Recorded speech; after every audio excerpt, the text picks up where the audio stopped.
Bienvenue à cette sixième émission de la Zone Neutre sur les ondes de Frontières FM. Derek Dubé qui a le plaisir de vous accueillir à nouveau dans la Zone Neutre. Et comme à l'habitude, mes panélistes, Gilles Duval, Patrick Thibault, ainsi que Yves Crank-Pelletier. Comment allez-vous, messieurs? Bonsoir, ça va bien. Ça va bien, ça va bien. Pour ce tour d'horizon, on va commencer ça avec Crank ce soir. Écoute, difficulté dans le camp des Blizzards, 4 défaites consécutives, on ne marque pas en avantage numérique. Je me semble d'un vieux record qui saute, là. À toutes les semaines, je dis ça. Mais le trouble se poursuit encore. 0-6 en 2 parties en fin de semaine. Il va falloir remédier certains à ce problème-là, faire des changements, y aller avec 5 avant, je ne le sais pas, mais il va falloir certains trouver une solution parce qu'on a besoin des buts. Tous les buts sont marqués à 5 contre 5 en fin de semaine. Va falloir peut-être aussi améliorer notre jeu à 5 contre 5. Là. Du côté de Patrick? Les Rapides ont une fiche de 500, mais on se retrouve seul au premier rang. Mm-hmm. Et Gilles, du moi, côté de Québec? Moi, je n'ai pas vu de hockey régional en fin de semaine, mais j'aimerais parler. Je suis content de voir ce qui s'est passé pour les ambassadeurs de Saint-Jacques, de voir que les gens se sont ralliés, sont de retour au Palladium, du moins pour le premier match que l'équipe a disputé samedi dernier. Alors, très intéressant de voir que les gens semblent avoir peut-être ennuyés du produit du hockey senior à Saint-Jacques. Et ça aussi, là, ce soir à l'émission, nous aurons le plaisir d'accueillir Victor Racine, entraîneur-chef des Républicains de la Cité des Jeunes à M-Sormanie. On va parler de cette nouvelle Super League là, intense scolaire ainsi que la saison des Républicains. Donc, tout ça dans la zone neutre. Au 92.7, la zone neutre. Alors, messieurs, on va débuter le tout avec les Rapides de Grand-Sault. Une fiche de 500 ce week-end du côté de Grand-Sault. Pat, une belle victoire contre Miramichi, mais ça s'est gâté du côté de West Kent. C'est ça. On va parler de la victoire de 4-2. C'était important, cette victoire-là, parce que ça faisait 3 revers consécutifs à domicile. Donc, les Rapides ont joué un bon match dans l'ensemble. Disons que ça a commencé, les 20 premières minutes de jeu étaient pas mal à l'avantage des Timberwolves, malgré que la première belle opportunité que les Rapides ont eue, ils ont marqué. Donc, quand tu es opportuniste, c'est ça qui est important. Donc, Nathan Plamondon-Michaud a donné l'avance aux Rapides en première période. Adam Lecourt a fait les arrêts clés.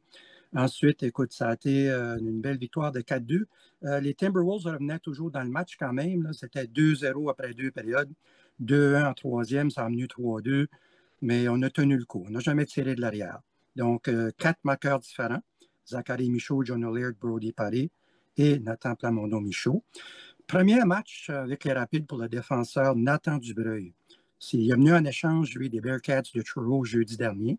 Il a quand même bien sorti, il faut le dire. Puis on avait besoin d'un défenseur dans le camp des Rapides. Là. Puis c'est une 10e victoire pour Adam Lecourt en passant, qui égalise en même temps. C'est un sommet dans le circuit tout de suite pour les victoires, là, à égalité avec un autre gardien. Samedi soir, ça a été une défaite de 4-1. On ne peut pas dire que les Rapides ont joué un mauvais match. C'était quand même une belle performance. Ils ont dominé au niveau des lancers au but, malgré que le gardien Xavier Farah a été excellent du côté de West Kent. Et là, je vais noter que, disons, les Steamers de West Kent ont le numéro des Rapides cette saison. C'est une 3e victoire en 4 matchs. Ça arrive des fois que tu joues contre des équipes que c'est un petit peu plus difficile. Mais je ne m'inquiète pas quand même. Ça a été quand même serré. Puis, je suis très discipliné également du côté des Rapides. S'il y a un point positif en fin de semaine, on n'a pas écopé de beaucoup de pénalités. Donc, il ne faut pas s'en faire. West Kent, c'est une bonne équipe. On sait qu'ils sont capables de battre des bonnes équipes. Donc, de ce côté-là, je ne m'inquiète pas. Mais la bonne nouvelle dans tout ça, là, une fiche de 500, on se retrouve seul au premier rang parce que la formation de Chaleur a subi 2 défaites. Écoute, si tu prends West Kent contre les équipes du Nord, en 8 matchs, ils ont 6 victoires. Ils ont battu les Blizzards à 3 reprises, puis ils ont battu les Rapids à 3 reprises. Oui, puis en fin de compte, ça va faire une différence au classement s'il y a égalité. Là. C'est ça, oui. Pat, est-ce que tu étais au match, toi, vendredi, là-bas à Grand-Sault, oui? Je l'ai vu, là, oui, sur Flow Hockey. Là, bon, si tu avais de Nathan Dubreuil, le nouveau-nu, est-ce que tu l'as senti plus offensif, défensif, un peu dans les deux sens? Est-ce que tu peux te comparer à un autre joueur, par exemple, qui est passé dans l'entourage de l'équipe auparavant? Je dirais plus défensif. C'est pas un genre de gars qui va porter en attaque. Là. Mais la grosse différence dans ça, Gilles, c'est qu'on connaît depuis le début de la saison, le talent de Loic Francoeur, qui lui est rendu même égalité meilleur compteur de l'équipe tout de suite avec John O'Leary. Ben là, il manquait des défenseurs des Rapides dernièrement. Puis on a pris Loic Francoeur, on l'a mis en défensive, ce qui a affaibli l'équipe énormément au niveau des trios. Donc là, ça permet d'avoir des trios complets. Donc, peu importe la qualité que Dubreuil est capable de donner, c'est capable de faire le travail en défensive. Ça va renforcer ton équipe, c'est sûr. Voilà. Merci. Côté du Blizzard, 2 revers là, au cours du week-end en Nouvelle-Écosse. Défaite de 5-1 face à Truro. Hier, 5-3 contre Pictou. Crac, tu l'as mentionné en début d'émission, encore l'avantage numérique qui a fait défaut, comme le Canadien de Montréal. Écoute, je n'ai pas vu les matchs, mais je les ai suivis. Puis écoute, à Truro, on tirait derrière 5-0. Ouais. Puis on a fait un but, il restait 2 minutes à jouer au match. J'ai parlé à des gens qui ont surveillé le match. Ils ne sont pas contents vraiment de la performance de nos gars. On tirait toujours derrière. C'est toujours l'adversaire qui sortait du coin avec la rondelle. On n'était pas le premier sur la rondelle. On ne semblait pas prêt à ce match-là. Le lendemain après-midi, dimanche, on a disputé une meilleure partie. On a perdu 5-3. Pictou a fait 2 buts dans des filets déserts. C'était une bonne partie. Ils ont retiré le gardien à 18 minutes 34. Pictou a fait un but. Les Blizzards sont revenus. Ils ont réduit l'écart encore une fois à un but. Mais malheureusement, Pictou a marqué son 2e but dans un filet désert. Écoute, c'est de valeur parce que j'aurais aimé au moins venir de là avec au moins 2 points sur une possibilité de 4.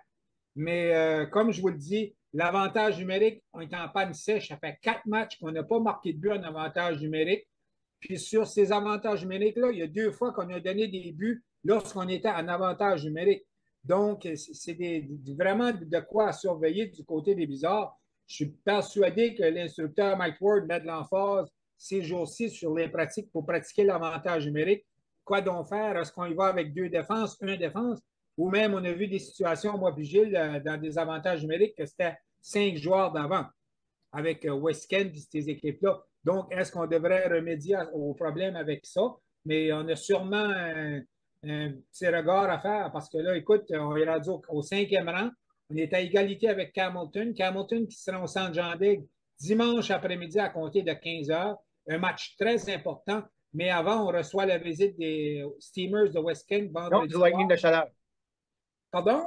Le Lightning de Chaleur. Le Lightning de Chaleur, excuse-moi, je vais aller trop vite. Et puis, écoute, va falloir revenir sur nos rails là, parce que, oui, l'écart n'est pas si grand. Parce que si tu regardes le classement, toutes les équipes du Nord ont une marque au-dessus de 500. La seule équipe qui est à 10 victoires, 10 défaites et un match nul, c'est Miramichi. Mais les autres, on joue toutes en haut de 500. Donc, il n'y a rien de perdu, là. Il s'agit d'enchaîner, comme on avait l'autre jour, une séquence de 5 victoires, puis on remonte de 2 à 3 rangs au classement. Là. Surtout que ça va être des matchs dans notre division. Là. Mais les rencontres qu'on a vues au Centre Jean Daig, le Blizzard bouge quand même bien la rondelle dans les avantages numériques. C'est peut-être que malheureusement, ils n'ont pas la chance qui tourne de leur côté, parce que pour le reste, peut-être qu'on ne prend pas assez de tirs au but aussi. Ça, des fois, on bouge beaucoup la rondelle, on néglige peut-être de prendre des lancers, puis tout peut arriver. Mais écoute, c'est comme tu l'as dit, il restera à savoir s'il y a une combinaison magique qui pourrait arriver. Puis quand on met ces 5 joueurs-là sur la glace, c'est là qu'il se passe quelque chose. Là. Mais pour l'instant, comme tu dis, c'est un peu difficile. Heureusement parfois, on réussit à marquer des buts à 5 contre 5, mais l'avantage numérique est une façon de faire mal à l'adversaire. Et comme tu le mentionnes, le Blizzard n'arrive peut-être pas à en profiter pleinement. Voilà. On va changer de de sujet. On dispute encore 2 matchs en fin de semaine. Comme tu l'indiquais, Chaleur vendredi soir et puis les Tigers de Hamilton. Première visite au Centre Jean Daig cette saison pour les Tigers. J'aimerais peut-être juste, avant d'aller plus loin, parlant de cette ligue de hockey, moi, en fin de semaine, je suis allé du côté de Québec, puis je suis allé voir la Ligue nord-américaine, le national de Québec, qui joue à l'ancienne Lorette. Et à l'intérieur, dans l'équipe, le national, en voyant les joueurs sur la glace, il y a Vincent Drolette qu'on a connu avec les Rapides l'année de la pandémie où les Rapides avaient peut-être la plus grosse machine de leur histoire, donc défenseur, et aussi Elliott Saint-Pierre qu'on a connu avec les Tigres de Campbellton. Donc, ces 2 jeunes hommes jouent dans la Ligue nord-américaine de hockey. C'est quand même un très bon calibre de jeu, je peux vous le dire. Et puis, moi, je les appelle mes petits gars parce que je sais que je les ai annoncés pendant les matchs du Blizzard, donc on les reconnaît facilement. Alors, c'est ça. Puis, c'est le fun de voir que ces jeunes-là ont quand même gravi maintenant rendu peut-être à 24, 25, 26 ans, là, ben, ils jouent dans un calibre quand même bien établi de hockey, là, puis ils seront passés par ici au Nouveau-Brunswick. On va changer de sujet. La Ligue Valley-Appalaches a amorcé sa saison 2025-2026 cette fin de semaine. Les Draveurs de Bas-Madawaska l'ont emporté à 2 reprises face au Dynamo et au River Valley Thunder. Ce qui retire l'attention, notamment, c'est les ambassadeurs de Saint-Jacques, avec plus de 550 personnes au Palladium de Saint-Jacques qui ont réussi à l'emporter 9-3 contre le Dynamo de Kedgewick. J'ai parlé à quelques membres de l'organisation amplement satisfaits de la tournure des événements.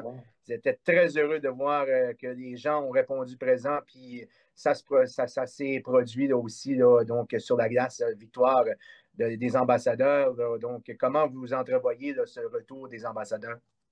Ben, écoute, moi, je suis content parce que c'est du hockey dans le petit aréna. Hein, puis je pense que c'est là qu'on peut créer une meilleure ambiance parce que les gens sont à proximité, sont près des joueurs, sont près de l'action, puis tout et tout. Et je sais qu'il va faire fret en plein mois de janvier, là, mais regarde, les gens sont habitués à ça. Puis c'est le hockey, les gens sont debout, c'est là. Je sais pas, il y a de quoi de magique dans ces petits amphithéâtres. Puis on va peut-être retourner au bon vieux. C'était des soirées habituelles où on allait voir jouer les ambassadeurs et puis espérons que la foule va continuer à suivre, que les ambassadeurs, ben, tout dépendant, j'ai l'impression que peu importe les succès sur la glace, les gens peut-être voulaient avoir du hockey, puis c'est vraiment le fun de voir que ça a bien répondu au premier match. Puis l'équipe semble avoir un bon potentiel, donc sait-on jamais où elle pourrait se situer durant la saison, parce qu'il y a quand même des bons petits jeunes joueurs de hockey avec eux, et puis ça pourrait très bien se refléter sur la glace tout au long de l'hiver. Patrick, un petit mot? Oui, ben c'est ça, disons, 500 spectateurs d'une petite aréna comme ça fait une différence. Okay? C'est certain que tu vas voir une ambiance, puis même l'autre équipe, l'équipe adverse, va se sentir un petit peu intimidée. Donc, moi, je suis content que les matchs ont lieu justement au Palladium. Puis, je suis content de voir aussi que l'organisation se remet. Puis, on devrait avoir une bonne équipe du côté des ambassadeurs. Tout comme les Draveurs. C'est certain que d'une petite aréna, l'ambiance est différente. Comme tu le dis, Gilles, mets 500 spectateurs au centre Jean-Daigle, ça paraît vide dans le tabarouette. Mais mets-le au centre, au Palladium de Saint-Jacques et puis proche de la patinoire également, parce qu'on sait que tu es direct sur le bord des baies vitrées. Ça fait toute une autre ambiance. Même, on peut voir ça du côté du Palais des Sports de Saint-Honor ou même à Saint-Quentin, à Kedgewick, dans toutes les autres arénas. Oui, au centre Jean-Daigle, c'est une aréna confortable. On peut s'asseoir raisonnablement. Mais si tu n'as pas 1500 spectateurs au match, l'amphithéâtre paraît vide. Ouais. C'est plaisant. Si vous avez vu les photos, si les ambassadeurs ont déjà le genre de porte-bonheur pour le joueur qui se démarque après le match, on aurait mis à Mathieu Pelletier le capot de poêle, comme on dirait, le manteau de fourrure ou le manteau de vison qui va servir aux joueurs qui s'est démarqué à chaque rencontre. Alors, je ne sais pas où on a réussi à trouver cette magnifique pièce de vêtement, là, mais ça va, c'est ça, il y a toutes sortes de trucs comme ça dans les différentes équipes. On a un petit élément qui fait que ça nous donne un esprit d'équipe et tout ça. Alors, j'étais très surpris de voir cette photo. Je vais dire comme les anciens, le capot de poêle on remet aux joueurs. Il y a un animal de moins dans le bois présentement comme ça. Ouais. Donc, alors, si vous voulez avoir tous les résultats, allez visiter la page web de la Ligue de hockey Valley-Appalaches. Vous allez avoir tous les détails concernant ceci. D'ailleurs, les Draveurs sont la seule et une des seules formations invaincues comme les ambassadeurs ont remporté leurs 2 matchs. Juste pour dire, Frédéric Plourde, bombardé de 50 lancers, blanchissage à Perth. Alors, l'équipe adverse a dominé, l'équipe locale a dominé au chapitre des tirs au but, puis c'est lui qui a bien répondu à l'appel.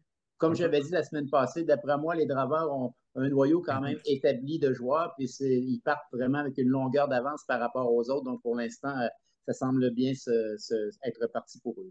Gilles, en une minute. Est-ce qu'on a su si le gardien de but était devenu un joueur offensif ou qu'il est resté dans les filets?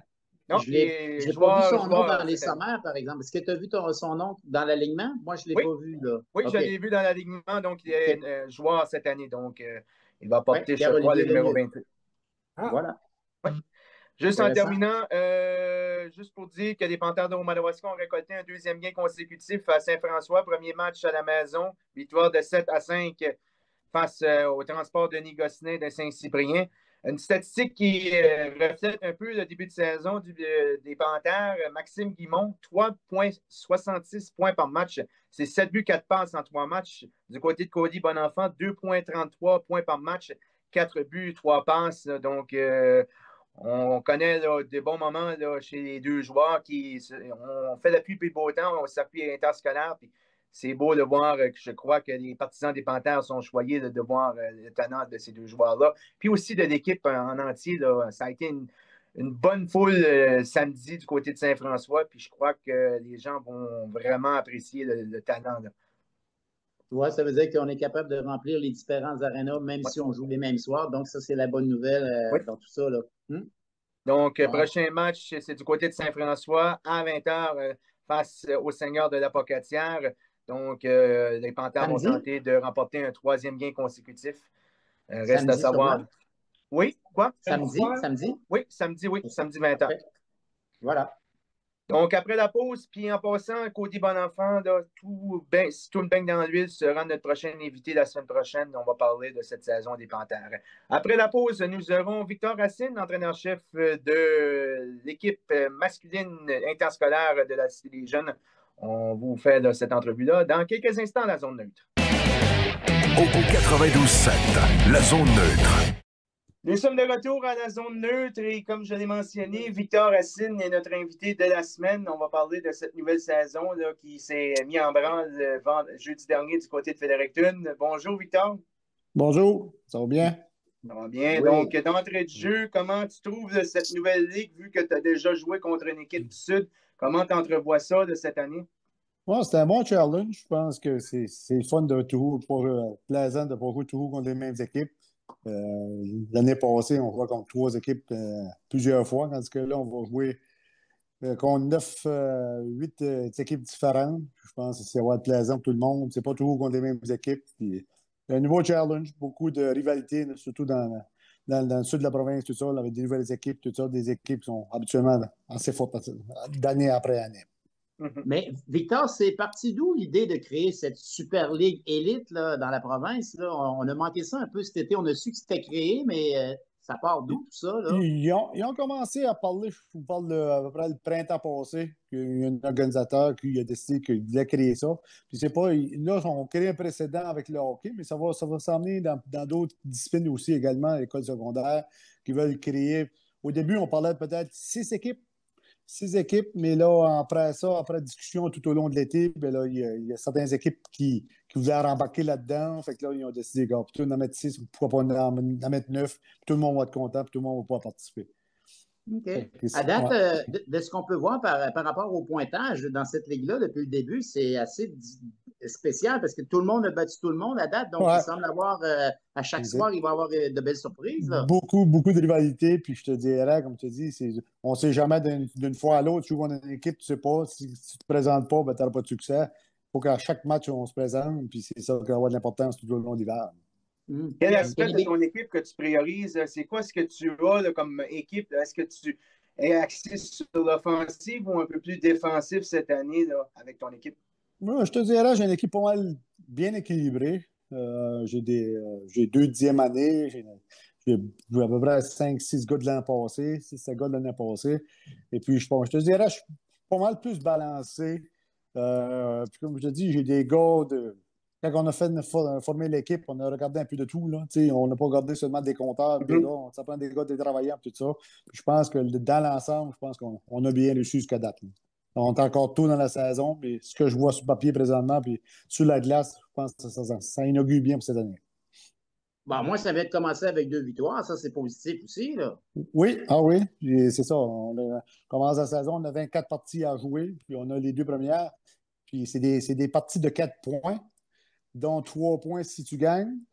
Et puis, c'est nouveau cette année, le nouveau règlement, il y a un point franc-jeu. Fait que si on obtient moins que 16 minutes et moins, bien, on obtient notre franc-jeu. OK. Donc, admettons que vous gagnez là, votre match, là, les 2 premières, ça veut dire qu'il y a eu 3 points pour la victoire. Oui. Est-ce que vous avez eu le point franc-jeu dans les 2 premiers matchs? Oui, on les a eu. On les a eu les donc, vous avez eu 4 points. Puis l'adversaire, lui, c'est 1 ou 0. C'est ça, exactement. OK. S'il obtient ses Oh, francs wow. jeux, il obtient un point. Fait Intéressant. autrement dit, si on joue 24 parties, on obtient nos francs jeux toutes les fois, bien, on obtient 24 points sûrs et certains dans la saison. Dans cette OK. nouvelle ligue, est-ce que ça vous met à disputer plus de parties ou le même nombre de parties en saison régulière? Non, on en joue plus. On en joue 24 comparativement à 18 l'an passé. Il y a beaucoup de gens qui vont dire ah, c'est beaucoup plus de déplacements, mais c'est dit que quand on va 2 fois à Moncton, comme pas la fin de semaine prochaine, l'autre, on y va pour 3 parties. Fait qu'on joue vendredi, samedi, dimanche. Fait qu'on joue 12 parties à l'extérieur au total. Fait que là, on a 3 de jouer là. Fait qu'on y retourne une fois, je pense, plus tard au mois de janvier, qu'on joue encore 3 parties du vendredi, samedi, dimanche. Fait que, oui, on est là, mais c'est moins de déplacement. On y va, puis on joue 3 games, puis on s'en revient. Puis on sait que dans le hockey scolaire, il y avait un certain règlement qu'on pouvait disputer tant de parties d'une saison. Est-ce que ça a été enlevé ou qu'on a gardé ce règlement-là? Non, c'est encore là. Je pense que c'est 52 ou 54 qui comprend dans la saison. Ça comprend les games en concours, ça comprend les tournois. C'est tout de quoi on est calculé sur tout, là, les séries, tout ça.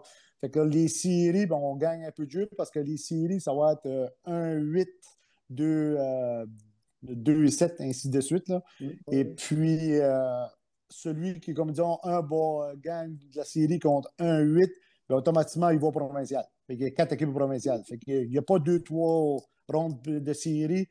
Il y a une ronde de série, puis c'est tout après. Là, les 4 équipes qui gagnent le série respective s'en vont directement au provincial. Ça veut dire qu'il y a une équipe qui ne fait pas les séries. C'est ça. La 9e équipe ne fait pas les séries. C'est ça. Ah, tu as une question? Oui, ben, j'avais la question concernant les déplacements, mais je pense que tu as bien répondu ça. Ça ne sera pas si pire quand même si vous faites plusieurs matchs dans une même fin de semaine. Ouais. Ma question pour toi, c'est que on t'a connu, toi, comme un joueur clé dans les niveaux seniors. Tu as fait ta marque. Quel bagage d'expérience que tu as amené en tant que coach avec tes jeunes? Ben, c'est ça que j'essaie présentement de leur montrer le désir de gagner. OK? Oui, c'est bien beau faire le sport hockey, c'est plaisant, tout ça, mais c'est encore plus plaisant quand tu viens de gagner. On prend l'exemple des deux premières rencontres qu'on a jouées. Oui, on a gagné. Est-ce que je suis satisfait de l'ensemble de l'équipe? Pas nécessairement, parce qu'on n'est pas toujours constant pendant 3 périodes de temps. C'est ça qu'on essaie d'intégrer, monter à ces jeunes-là. Pour gagner, il faut que tu joues 3 périodes, il faut que tu sois constant 3 périodes de temps. Et puis, il faut travailler fort chaque match, surtout cette année, avec la Ligue est beaucoup compétitive. Il faut travailler à chaque match, il faut être présent à chaque match pour arriver au succès à gagner. Puis ça, gagner, c'est difficile. Puis ça prend de la volonté, ça prend du travail. Je vais dire, comme je l'ai dit souvent, il faut que ça fasse mal pour gagner. Ce qu'on n'a pas de blessure, ce qu'on n'a pas de mal, mais on ne gagne pas grand game. C'est ça s'apprend à gagner, hein? Pardon? Ça s'apprend, Victor, à gagner, hein? Ben, c'est ça. Ben, c'est ça que j'essaie de les inculper. C'est ça que je travaille fort là-dessus. Puis, c'est beaucoup plaisant pour le hockey de gagner. Oui, je comprends que c'est des jeunes, puis il y a le moment de plaisir également là-dedans. Mais du côté, quand on finit par gagner, c'est encore plus plaisant. En 30 secondes, en terminant, Victor, quels sont tes objectifs? Quelles sont tes attentes là, cette saison là, dans cette nouvelle ligue? Ben, j'aimerais avoir l'objectif de pouvoir commencer les séries à la maison. Ça veut dire finir parmi les 4 premiers. C'est ça mon objectif. Quand tu commences à la maison, surtout quand il y a certaines équipes que tu joues contre, c'est des petits arénas, c'est plus difficile à gagner chez eux. Mais quand tu commences chez nous, ben, tu as la chance de jouer chez vous devant ta famille, devant tes fans. Puis c'est ça que j'essaie de au moins finir parmi les 4 premiers. J'ai 30 secondes. C'est une question. Non, je voulais juste dire, Victor, tu disais tout à l'heure comme entraîneur, est-ce que toi, parmi tous ceux-là qui t'ont coaché, tu as un petit peu de bagage de chacun d'entre eux que tu as comme gardé, puis c'est ça que tu livres aux joueurs? Il y a sûrement des choses que tu as gardées de tous les entraîneurs avec qui tu as jumelé. C'est certain, quand tu es entraîneur, tu vas chercher un petit peu de bagage de tout le monde. On en prend un peu de l'autre, puis c'est ça que oui, j'essaie de tout mettre ensemble. Tout en demeurant calme, c'est ça qui est plus difficile des fois. Mais en général, c'est ça. J'essaie d'aller chercher un petit peu les côtés, du côté humain de chaque entraîneur que j'ai reçu pour donner ça à nos jeunes hockeyeurs. OK, calme, on sait c'est qui, là. Un gros merci, Victor, d'avoir pris quelques minutes de ton temps là, pour nous parler de... Oh, parti. On a perdu. Bon. Ah, sa batterie a dit. Ben, écoute, sa batterie. Oui, on va finir ça comme ça. Merci, Victor, du temps que tu nous as accordé aujourd'hui. Puis bonne saison avec les Raps 2025-2026. Au 92.7, la zone neutre. Désolé pour les petits pépins techniques, là, la technologie, des fois, ça fait défaut, mais dans l'ensemble, belle émission. Là, on en parlait avec Victor Racine de cette nouvelle ligue.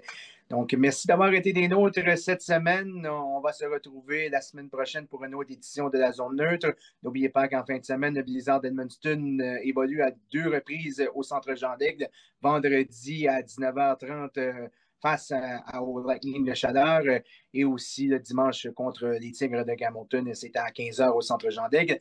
Les Rapides de Grand-Sault, eux, sont en Nouvelle-Écosse ainsi qu'à l'île du Prince-Édouard pour disputer 3 rencontres sur la route. La Ligue de hockey Vallée-Appalaches, donc des rencontres sont prévues à l'horaire.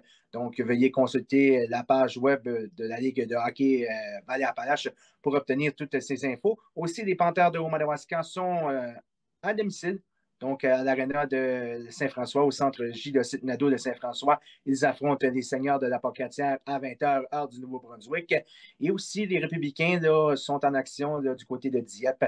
Il y a plusieurs autres matchs aussi, les Républicaines. Il y a des tournois de volleyball un peu partout. Donc, veuillez consulter la page des sports, la page Facebook des sports pour obtenir ces résultats. Ainsi là, que Gilles Duval aux nouvelles sportives de Frontières FM au 92.7, 95.1 là, pour les gens de Grand-Sault. Donc, une variété de sports locaux sont divulgués là, au cours de la semaine. Donc, veuillez vérifier avec moi-même ainsi que Gilles Duval. Donc, sur ce, je vous souhaite une agréable soirée et on se dit à la semaine prochaine à la zone neutre.